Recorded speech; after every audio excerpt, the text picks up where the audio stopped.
You want to do a podcast? Oh, is that what you want? Jeez. I know.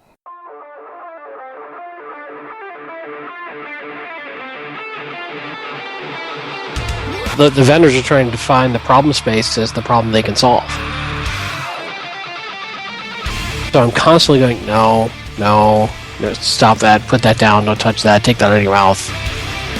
We have to deal with things as they are, not as we want them to be. Today is January 25th, 2015, and this is episode 103 of the Defensive Security Podcast. My name is Jerry Bell, and joining me tonight, as always, is Mr. Andrew Callett. Hey, Jerry, how you doing tonight? I'm pretty awesome. How about you? I don't know if I'm awesome, but I'm pretty good. Well, stick around. Maybe it'll. Hey, we're doing a show, so that's always a positive. That's why I'm awesome. And I noticed on Twitter I have exactly 666 followers, so therefore I have the Twitter of the devil. Awesome. I don't know if this grants me any special powers, but I will try. After the show, you can try. All right. So, as usual, the thoughts and opinions we express on this podcast are ours and do not represent those of our employers. So, jumping into our stories, the first one we have tonight comes from ABC, as in the Australian Broadcasting Company. Essentially, there's a company called Aussie Travel Cover, which is a travel insurance company who apparently was breached in a pretty good way back in December, but chose not to communicate that to their customers that were actually breached. So a hacker who goes by the name of Abdillo, I think that's probably how you say it, apparently posted a significant amount of data from this company's database online, and anyway, kind of chaos ensued, and Aussie Travel Cover communicated with its business partners that this had happened, but essentially said, we don't find any particular need yet to communicate to the end customers, so kind of sit tight. Well, this news organization caught wind of it somehow and started contacting customers who had not yet heard of it, and so there's really not anything in my view that's innovative. Apparently, the breach was done with an SQL injection attack, but I think the reason I bring this up is this is a great example of how not to do relations with your customer in the wake of a breach. Having a news channel contact the impacted parties is really not a great thing. So I learned that Australian news people ramble all over the place when they're trying to tell a story. Well, that's the new thing, though, isn't it? It's like this was a story dearly in need of a good editor. I agree.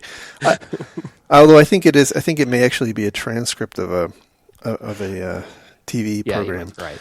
The other thought that occurred to me is, to be cynical about it for a moment, if you're waiting for a company to notify you that your details have been breached before you do something about it, might not be the best plan. You ultimately are stuck in a position of waiting for them to find the breach, waiting for them to notify you. Maybe you're better off just assuming that that any data you're putting out to these companies might get breached, and not rely on the crappy inevitable credit monitoring services to somehow protect you. Yeah, I wonder if that's a thing in Australia like it is here in the States. There's really no indication about that, but yeah, I mean it's a good point. Look at your credit scores every now and then. Pull your credit report, take a look at that. But I mean, I guess freeze your credit, perhaps. Or freeze your credit, absolutely. But I guess just from an organizational perspective, I think this is just another example of how not to do it. Now, the only thing I can possibly give them a little bit of credit on is they did seem to say to their agents, who they notified first, is that we have engaged with a firm to investigate, outside consultants. So they seem to be in the middle of investigating the breach, and they could have been trying to get more information before they went public, which we've talked about in the past. When you're in the middle of a situation, you don't want the news to get away from you before you have all the facts and know what's going on. Yeah, that's fair. The other kind of interesting and maybe slightly odd point that the reporter brings up a couple of times is that apparently the Australian police don't appear very interested in pursuing the alleged perpetrator of the crime. Yeah, that was an odd thing too. The guy's basically going, "Yep, I did it. I'm going to continue to do it. I'm right here. Here I am. How you doing?" Cops are like, "Eh." Yep. We got a wallaby we're running down at the moment. Kangaroo assault. Wow. It's a little more pressing. That Did I just insult all of our that Australian was terribly insulting. listeners? Yeah. Well, I'll never get hired by Australia. No, I'm sorry. All right. I love Australia. I'd like to go. You've been. I've never been. I want to go. It is a wonderful place. Am I not going to be able to go now? Are they going to just say no? That's right. You're going to get there, they're going to turn you around. Well, now I have a sad. Send you to New Zealand. Hey, that's not too bad. I could go see all the film sites for Lord of the Rings. That'd be pretty sweet. Man, we are digressing. All right. Pull up. Our next story is a blog post from a website called breakingbits.net. This was a really big to-do last week. Yep.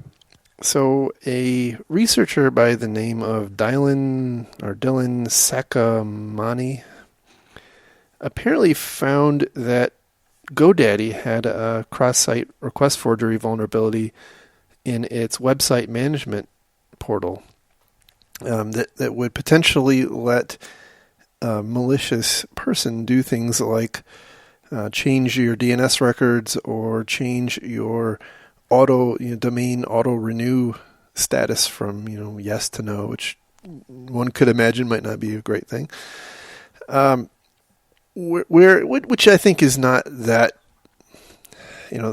these kinds of vulnerabilities are found all the time, but where this one went really crazy, particularly in contrast to the whole Google Microsoft dust up, is that this person gave them 2 days to respond. And, he basically said that on January 17th, he discovered the vulnerability and tried to contact GoDaddy. On January 18th, he continued to try to contact GoDaddy. On the 19th, he decided that it wasn't going to work, so he went full disclosure. Well, GoDaddy came back on the 18th and said that there wasn't a timeline for the fix. Yep, good point. So I guess he didn't like that answer. Yeah. but Obviously hey, not. They fixed it on the 19th. Yeah. So it is fixed. But he published on the 18th, so it looks like he published on the 18th. Looks like they fixed on the 19th. Okay. But yeah, it's also interesting that, at least according to him, this is one side of the story, GoDaddy wasn't exactly easy to reach about this issue. And this is a pretty serious thing. If I can edit your name servers, or if I can edit your zone files, I can pretty much completely clone your site and do whatever I want to do, which is really nasty. Yeah, intercept your email, do all sorts of nasty stuff. Yeah. So, yeah, that's a problem. It's a pretty serious vulnerability for GoDaddy. You would think someone would have noticed this by now. It's a pretty common problem, and something that you think somebody would have picked up during an audit, in my opinion. Yeah, what the researcher said was he noticed that there wasn't a CSRF token, a tracking token being passed back and forth as he was doing his updates, and so that kind of led him, I think, to believe that there might be something amiss, and sure enough, there was. So yeah, I mean that is I think in this day and age, a pretty common problem. If they, I would have to imagine if GoDaddy were engaging outside consultants or even internal red teaming, this would be something very quickly discovered. Seems like it would be. Absolutely. But, and, one of the things I was thinking about is, as you pointed out, DNS is a pretty darn important thing. And it kind of points to the vulnerability of these types of services. And we need to be cautious. Now, in this particular case, it wasn't a situation where an attacker could just go arbitrarily edit anybody's zone. They would have to use some kind of social engineering. There would need to be an intermediate step, right, to get you to open a web page or do something like that, which is not out of the realm of possibility. Right. And how do you detect that something is amiss? And I think there are some service offerings out there, some companies who will essentially monitor your DNS records and tell you if they change, which is might be obviously it's not going to be a preventive control, but it might tell you if something is happening. I think the worst case scenario is not necessarily that somebody, hijacks your DNS and uses it to deface your website, but, kind of does it on the sly and intercepts your email, and they can do all sorts of nasty stuff surreptitiously.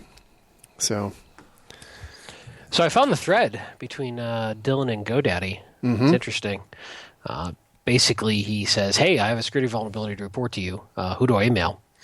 GoDaddy comes back and says, you need to contact our support at domain URL so we can view the concerns in your account. He comes back and says, no, this is a security vulnerability allowing me to compromise other accounts. Is there a director of security? They come back and say, I can pass along details of the vulnerability you've discovered. Can you follow DM the steps you followed to duplicate? Apparently, then they go to DM, and he says he just DM'd all the details. It isn't complicated, so there shouldn't be much difficulty replicating it.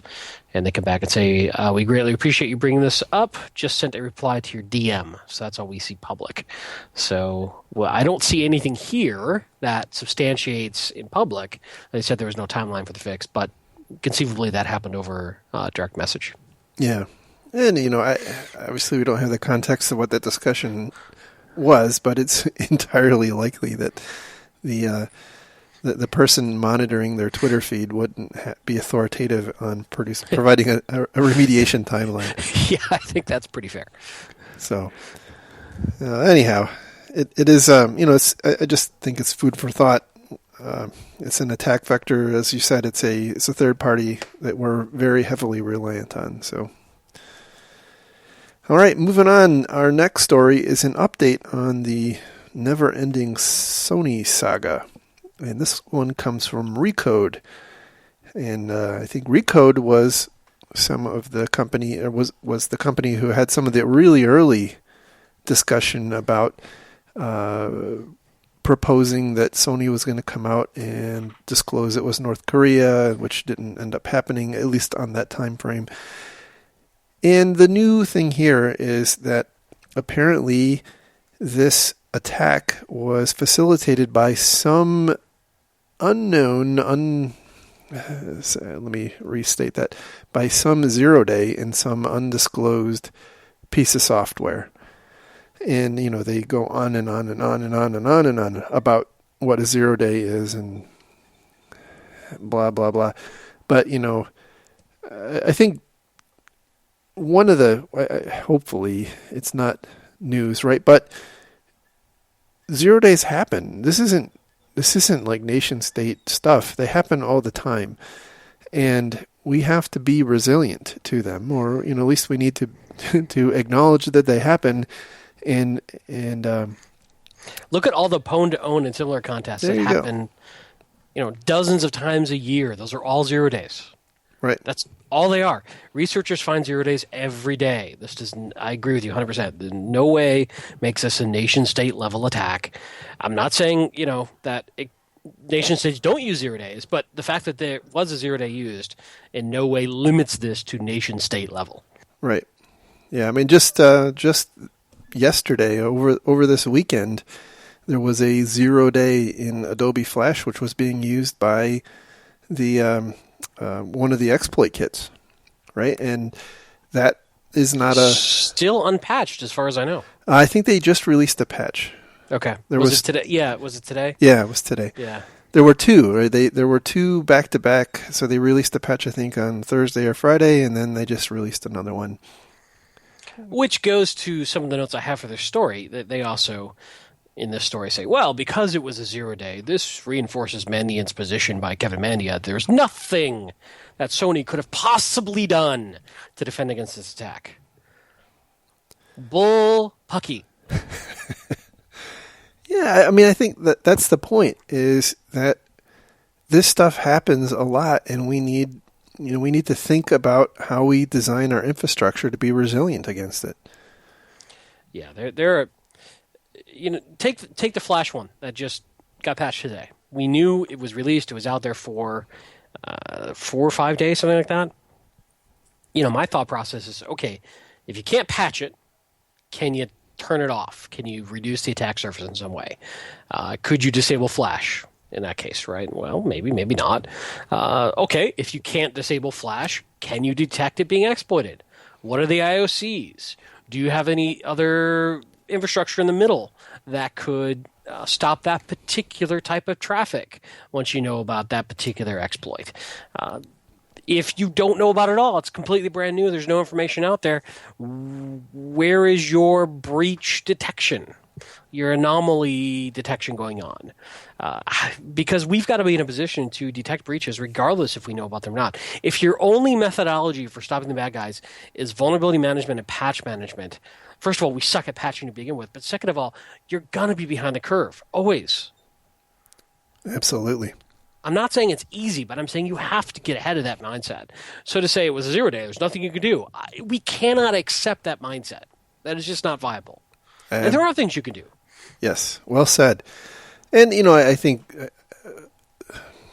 I guess, depending on the sensitivity and the size of our organization and whatnot, we may not want to wait until Adobe Flash has been exploited. We ought to again be designing resilient systems, either with isolation or sandboxing or detection, some intrinsic capability to weather the storm, because we know several times a year, maybe lots of times a year, Flash is going to have a vulnerability that's going to be actively exploited. Java's going to hit the same thing. Silverlight, Internet Explorer, Chrome.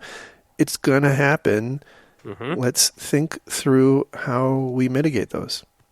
That's one of the reasons I like whitelisting technology. It's not perfect, right, but it really does reduce the attack surface. Absolutely. Now, is it a panacea? No. Is it something that we're finding every day? People are finding ways to get around? Yes. But again, good enough does not need to be perfect does not need to be the enemy of good enough. Right. Absolutely. So moving on, our next story comes from darkreading.com, and the title is NSA Report How to Defend Against Destructive Malware. So the NSA's Information Assurance Directorate, I'm sure it's completely coincidental to the Sony breach, has released a best practices paper for preparing for destructive malware. And they have a list of best practices, which I thought were pretty good. Some of them, I would say a lot of them are probably relatively obvious, but it's, in my view, worth reading through. And there is something that is conspicuously missing, and I'll wait till the end to get back to that. So the first best practice they have is to segregate network systems and functions so that if an attacker hacks one area, he can't access or he can't necessarily reach others. Number 2 is reduce and protect administrator privileges to minimize the damage if a bad guy obtains them. And we've talked about that a lot in the past. Employ application whitelisting to prevent malicious code from executing. Just talked about that. Yep. Limit workstation-to-workstation communication to reduce the attack surface. That one I don't think is well socialized. I don't see that one all that often. No, but I was thinking about that. Back in the 90s, we had a lot of self-propagating worms that it was all the rage to shut off workstation communications. In fact, it was even in the switches. You could allow folks in the same broadcast domain to not talk to each other or to talk to each other. And I think that's kind of fallen out of our mindset. Right. Well, we haven't had the worm kind of propagation method in a long time. It's come in via email or pulled in via web browser, but I think the ones that tend to happen system to system are they tend to be the more lateral movement, not necessarily a bot, right? But or a worm, but maybe maybe an attacker using PSExec or something like that. So the next one is to run perimeter firewalls, application layer firewalls, forward proxies, and sandboxing or other dynamic traffic and code analysis. Use and monitor host and network logging is next. That's a good one too. That is I don't see often done, especially with workstation logs. Not many organizations pay attention to those. Implement pass the hash mitigations. Also very important. Run Microsoft's EMET or other anti-exploit mitigation or anti-exploit tools. And one thing I've noticed is that the NSA is really high on EMET. They have written a lot about EMET in the past, which makes me suspect it. But employee. The only thing about EMET though is, to be fair, it can be tough to run in a complicated big enterprise. It does have a lot of administrative overhead, same as whitelisting. So I'm not saying don't use it, but they sort of brush over the level of complexity it takes to run EMET. Absolutely. And I think especially if you have an estate that uses lots of different software, one of the problems I've seen firsthand with it is that there are some pieces of software that you just can't use some of the mitigations.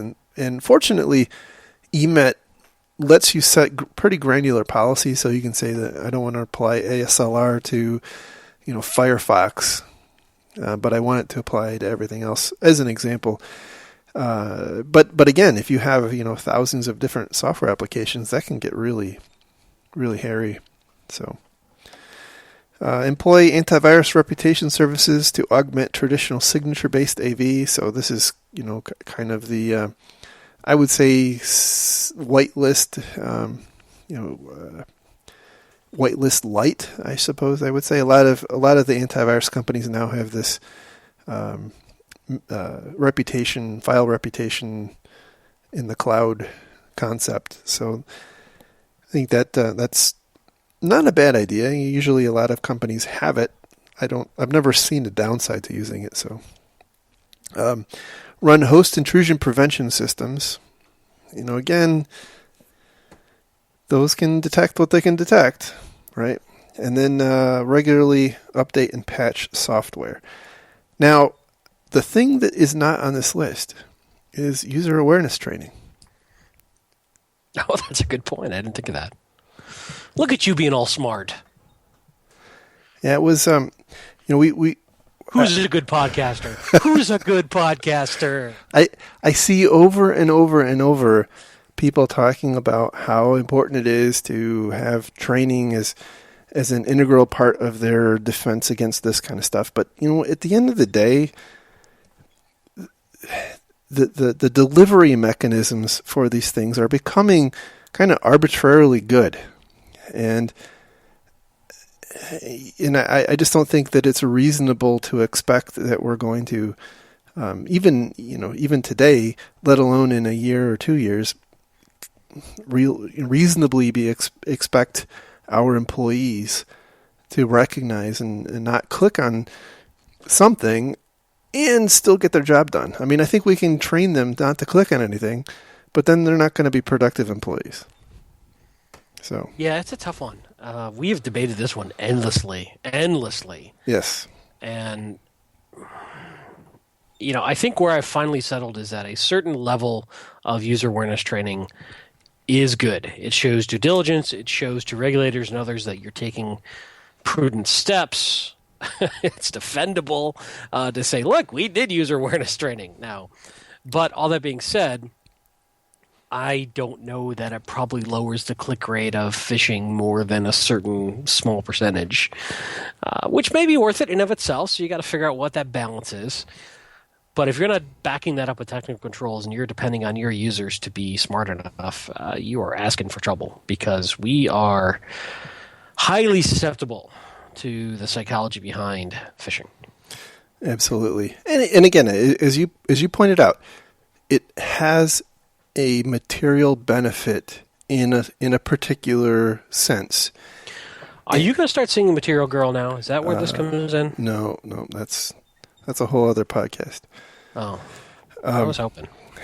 But, boy, you really derailed my thought process there. So, this is part of your, when we do flight training and we do our practical testing, one of the things the FAA examiner throws at you is realistic distraction training, right? To see and testing to see how well you do. In my case, I think he dropped a pen or a pencil on the floor while I was in the middle of an approach to landing. He's like, "Can you get that for me?" And I just ignored him. So this is part of your advanced podcaster training. Can you handle realistic distractions by an obnoxious co-host and continue your thought? So anyway, what I was saying is that in a sense, awareness training does help the virus, the malware propagation problem. But in my view, it helps in as much as it reduces the overhead of your help desk or the downtime that people experience because their computer's locked up with CryptoLocker.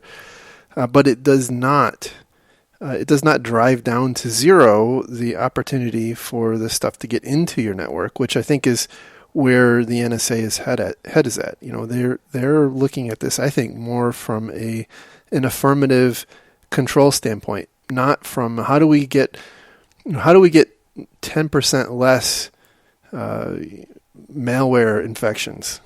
It's and I guess if that is your objective, that makes sense, and more power to you. That is an achievable goal, right? But if you are in fact worried about malware getting into your network as through this vector, and you're more or less intolerant to it, then you're going to have to take more drastic measures. I would agree. The other thing they throw out here is, and interestingly, I'm not big on covering government recommendations, but I actually thought this was a pretty good paper.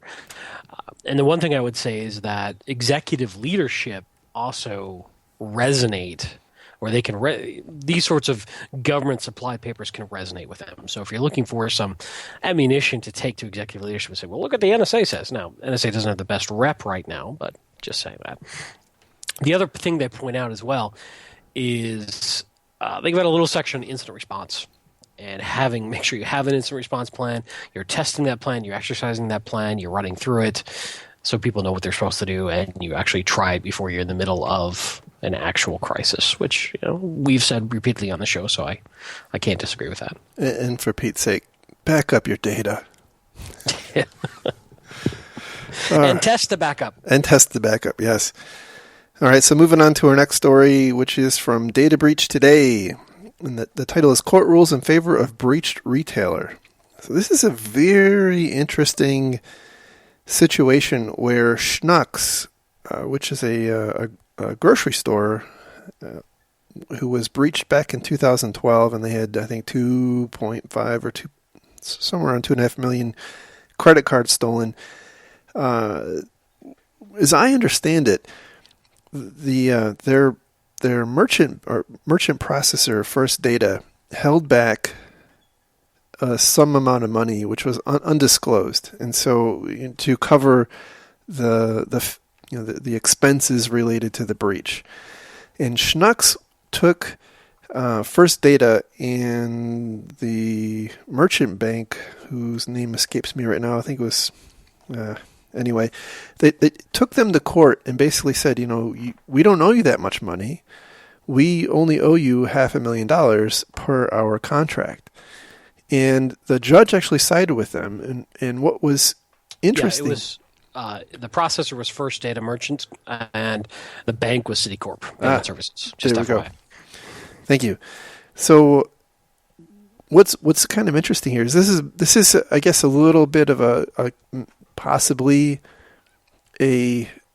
some specifics related to this particular contract, but essentially First Data and Citi said, they didn't claim that Schnucks had done anything wrong in terms of their PCI compliance, because if they had, the contract didn't have a liability maximum for Schnucks, but because First Data didn't claim that Schnucks had done something under the PCI clause, it fell into this other bucket, which had a $500,000 limit on it, and that was what the judge found. So it's kind of interesting. I wonder, they interview a couple of different people in here who say that this is probably not really going to materially change the landscape of breaches and whatnot. But I would expect that it will probably change the way some of these contracts are written. And I think it's an interesting point to for people on both sides to take a look at what's in their contract, either both now and what they should be writing in the future. So interesting stuff. Yeah, I think this is going to get more exciting, as it were, as we get more and more of these mega breaches get litigated in court. And I think we're going to see some more folks try to shift around liability a bit. And we'll see, especially with the shift to EVM and chip and pin and whatnot, it'll get more interesting, I think. I think certain processors and banks may try to put more of the liability back on the retailers. Absolutely. All right, so our next story comes from CSO, and the title is 6 Biggest Business Security Risks and How You Can Fight Back. So this is one of those surveys which I often find a little dubious, but I thought that some of the findings were interesting, and since I'm all about confirmation bias, here it is. And I can confirm that you are indeed about confirmation bias. Absolutely. In fact, most of us are. That's true. So I do want to state for the record before we get into this. Okay, this article is broken up into 2 sections. The first is the risk, and then that's the solution. All the solutions are coming from vendors who make solutions for that problem. Let's just keep that in mind as we get into this. And some of the solutions, I have no idea where the heck they're coming from. Oh, yeah. Yeah, I got some commentary on that. Let me tell you, sir. All right, so risk number 1 is disgruntled employees, which I think probably need no introduction. So their solution is that we need to make sure that we remove privileges when employees separate from the business, and also that we monitor, basically monitor the use of privileges. One of the problems I have with that is, especially for smaller companies, that gets really difficult. Now, I think... Fortunately, this solution was provided by a vice president from a company called CyberArk that makes technology to help with this very problem. Well, on the... Am I being too snarky? I'm sorry. A little bit. On the point of terminating accounts, I agree. But I'm not sure they do anything in terms of monitoring. Oh, yeah. They do all sorts of stuff. All right, okay. I'm not endorsing, but yeah, they're all about privileged account management. All right. So, yeah, it's them and Lieberman software are the 2 biggies in that space. But all that being said, I don't disagree with their advice. It's just not necessarily practical. I think it is for enterprise. I think. Yeah, well, right. For enterprise, absolutely. I guess I'm talking more for the SMB space. Oh, they're screwed. We've known that for years. They're doomed. They should just unplug. Oh, geez. No, but no. In all seriousness, it is tough for the small business folks. It really is. There's a lot of this. They just don't have the staff, the time, the expertise, the money, the cycles to do. Right. Yep, absolutely. Risk number 2 is careless or uninformed employees who you may be leaving their unlocked iPhone in a taxi, or doing stuff like using weak passwords or visiting unauthorized websites. And if we had only trained them well enough, we would be okay. So, of course, the solution there is to properly train them. Which again, I think you can train people to a point. I'm very skeptical because in general, I see that people don't give a damn about their own personal stuff, and they care even less about their business stuff. So I think there is a distinct limit on how much you can accomplish with training. So keep that in mind.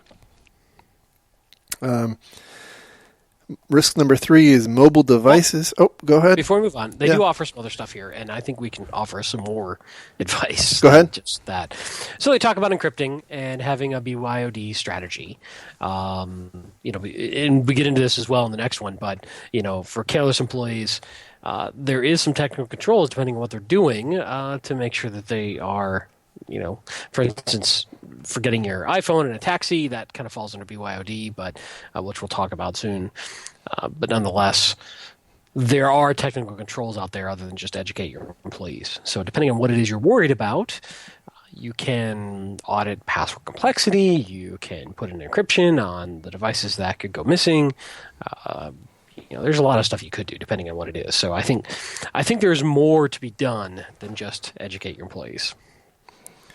Yeah, I agree. There was a bit of a funny sentence in here, and it goes like this. Also, make sure employees use strong passwords on all devices. He adds, passwords are the first line of defense, so make sure employees use passwords that have upper and lowercase letters, numbers, and symbols. It's also important to use separate passwords for each registered site and to change it every 30 to 60 days. And then he goes on to say, you should probably use a password manager to do that because... If you're going to go to that trouble, go to two-factor. Exactly. Well, I think there are some environments, and I've seen them firsthand, where it's prohibitive to go to two-factor for some reasons, and I think that it is really, really important to number one, use strong passwords, but number two, to use different passwords on sites, on different sites, and you can't do that unless you use a password manager. Yeah, I completely agree there. In fact, I'm struggling right now with my new job because I don't have admin rights, so I can't load a password manager. I'm like, guys, can I please have a password manager, please? You could go get one of those password books. Yeah. It's, I'm making it work, and they're doing fine. It's just I just thought it was kind of entertaining. I'm so used to my routine and my various tools that you walk into a lockdown environment, and my new job is doing a good job of having very locked down machines, and suddenly like, wow, so this is what it's like to be a user with no privileges. But I do agree. Two-factor is certainly what we should be striving for where we can. So moving on to mobile devices, one thing that struck me, this first sentence, data theft is at high vulnerability when employees are using mobile devices, particularly their own, to share data, access company information, or neglect to change mobile passwords. Which one of those is not like the others? I've often, and I suppose I sometimes am contrarian, but I've often wondered, what is the risk of not changing your password every 60 days on your mobile device? I would guess if somebody's brute forcing It gives them a limited amount of time to actually access. So if they have somehow guessed your password and are surreptitiously logging in, you lock them out after a period of time. That's all I got. That is it, right? That's the thing you're defending against. And I guess is that likely enough to warrant the problem? And just a little anecdote, right?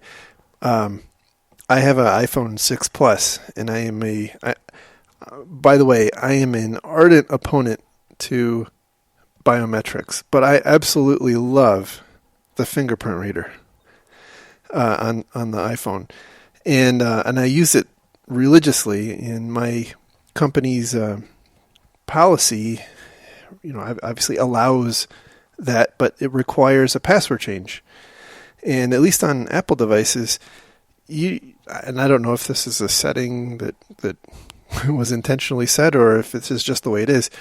When it's time to change your password, it's time to change your password. You can't get out of it. And if you need to take yourself off of mute, there's no way around it. And so I actually forgot my password. I had to change my password in order to get my phone off of mute.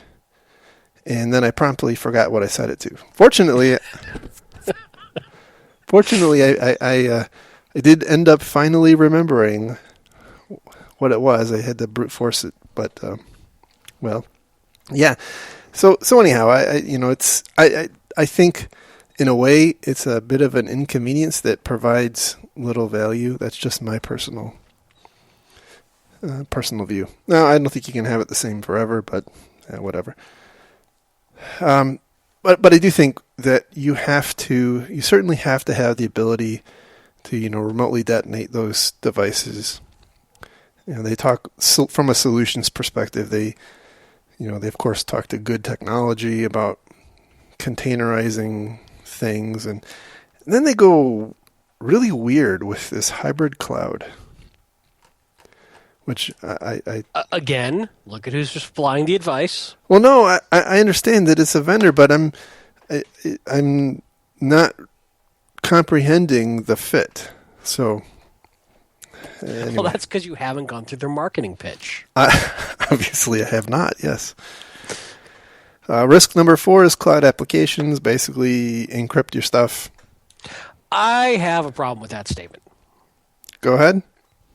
So if your entire risk is your cloud application, right? Or I should say, if the risk is the cloud application and your entire defense against the risk of this cloud application is encryption and maintaining the key locally, what exactly are you mitigating against right there? So unless you're just doing pure backups in the cloud, you have to interact and work with that data in some way. So you have to unencrypt that data on the fly to work with it.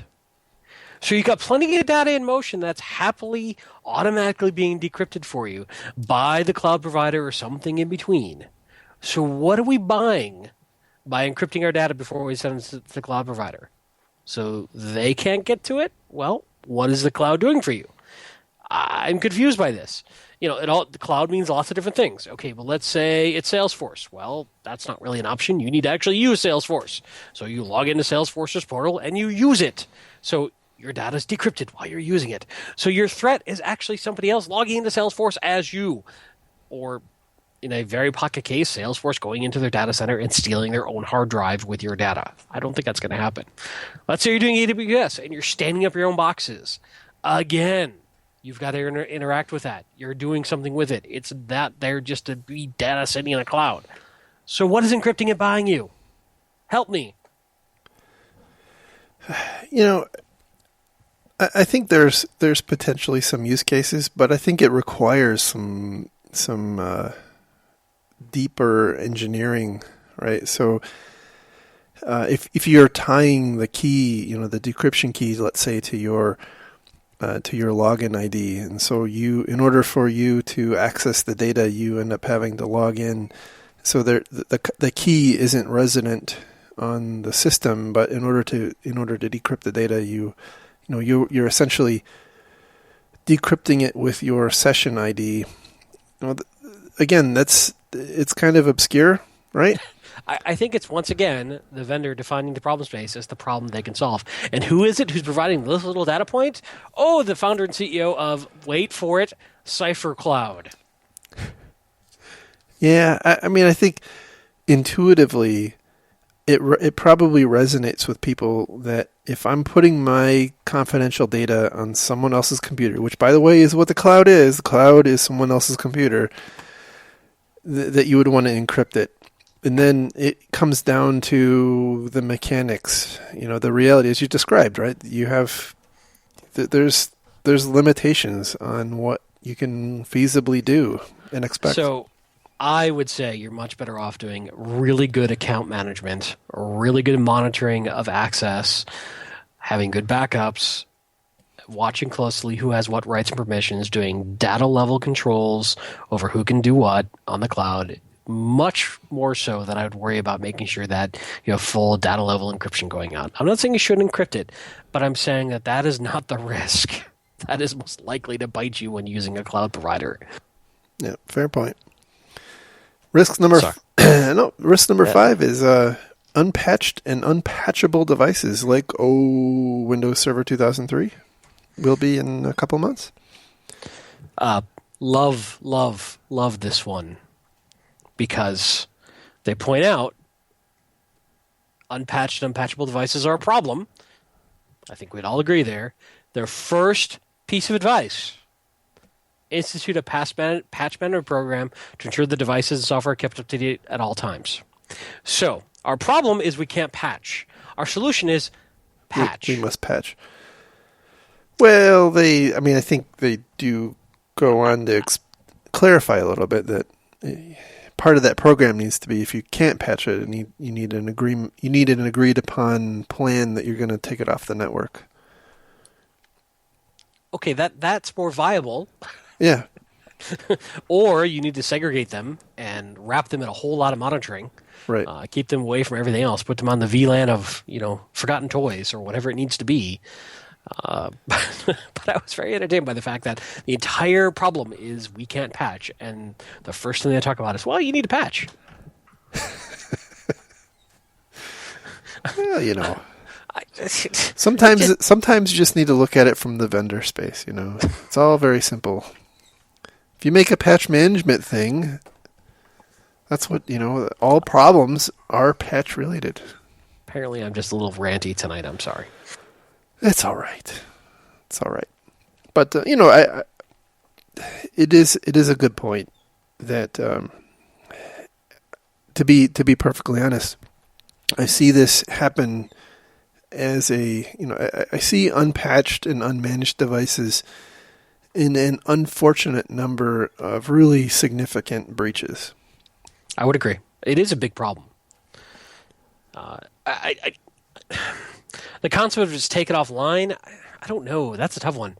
Especially, we've talked to some of our friends who work in healthcare, and they got boxes that run critical diagnostic and surgery equipment and such that are running on Windows 3.1 for work groups and stuff like that, and they can't just take it offline. People die, so you might have to think a little more outside the box on that one. Absolutely. And our friends who are in healthcare probably are going to yell at me because I don't really know what I'm talking about with healthcare security. It's all right. I'm sure they'll forgive you. I watched House for years. I mean, come on. What more do you need? I mean, really. All right. So the last risk they cite are third-party service providers. And, of course, everybody goes to Home Depot and Target. And, what do we do to limit the access of these people? We need to monitor them. We need to make sure that the people we outsource our POS terminal management to are not using the same password on all of their customers. And we've talked about this one in the past too. And one of the problems I see is that a lot of the organizations, certainly there's a continuum here, right? But a lot of the organizations that fall victim to those, POS terminals with either no or default credentials are not sophisticated enough to have a program to evaluate whether their vendors are managing their stuff properly in the first place. So that's one big problem space. And in the case of Home Depot and Target, I suspect if you were to look at them individually, they thought they were doing a pretty fine job. And one of the problems they actually do kind of say in here is that we're not doing as good at segregating our networks as we think we are, which is the problem in Target, right? We thought that there wasn't a path to get from that extranet vendor application into our POS terminal network, but obviously there was. And so I think this comes back to threat modeling and risk assessments. We need to do a much more competent job of that, and I think that'll come out in the wash. So anyhow, again, they offer up multi-factor authentication and least privilege, which you can't argue with any of that stuff. But I'm not exactly sure that it would have necessarily helped. Fundamentally say all third parties are hostile. Absolutely. If you go with that mindset, you've got a much better chance of limiting their access and treating it accordingly. That's going to make it a lot tougher to exploit that vector. Right. But again, I still, and I've written about this and I've talked about this a lot. At some level, we have to do a better job at understanding the limitations of the technologies we're using to implement those isolations. And I think that we are often overestimating the capability of those. And we see them fall, and we're surprised by it. And so I think it's fair. I'm saying let's do a better job here.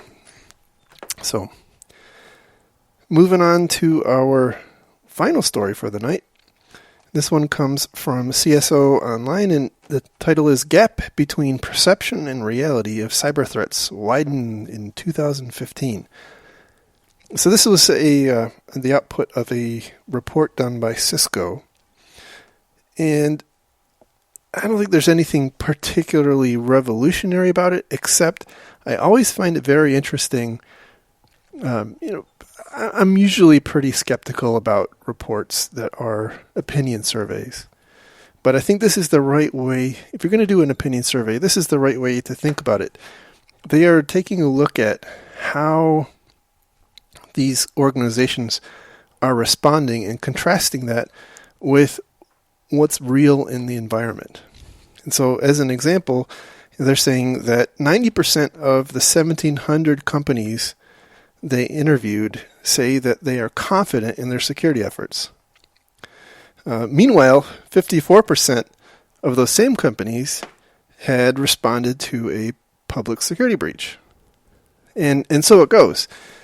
I think this is the Dunning-Kruger effect kind of gone into practice, where we often are overconfident in our understanding of things, and we're not necessarily on top of the ball. And this is just, I think, similar to the last story. I think we often don't have a great handle on what the risk is. And we talked, there was a really good Twitter debate that I know we were involved in earlier today, which basically said the same thing. That this is a real big problem. We have companies and organizations accepting risk, kind of ignorant of what the real underlying risk is. And this just, in my mind, again, going back to the confirmation bias, right? It just reinforces the fact that, at least in my view, that we're not as aware of the scope of the problem as we think we are.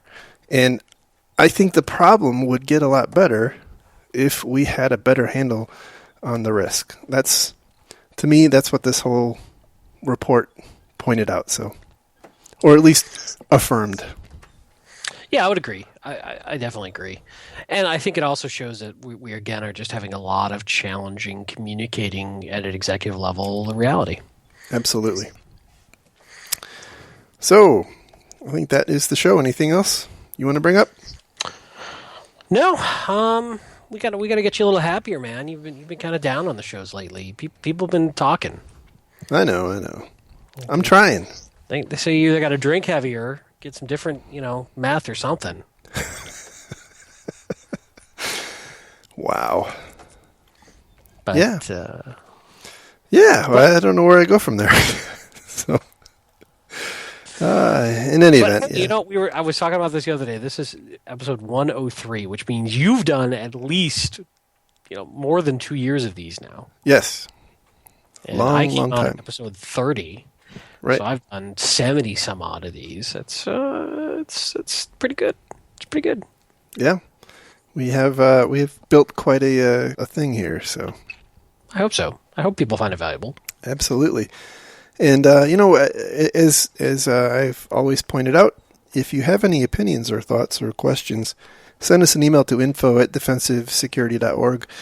I will tell you, I have gotten quite a lot of people taking us up on that lately, and I've tried to respond back to as many of them as I can. I still have a couple more to go, but certainly appreciate everyone who sent us an email.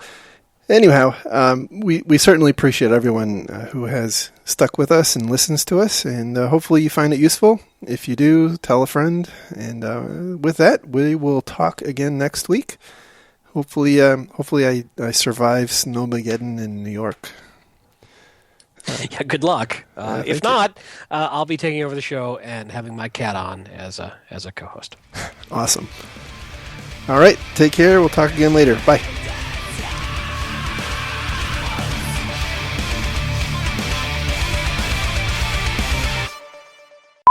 Hello. You're a minute early. Bye. No, don't leave me. I'll be sad. Security is such overrated shit. Who needs it?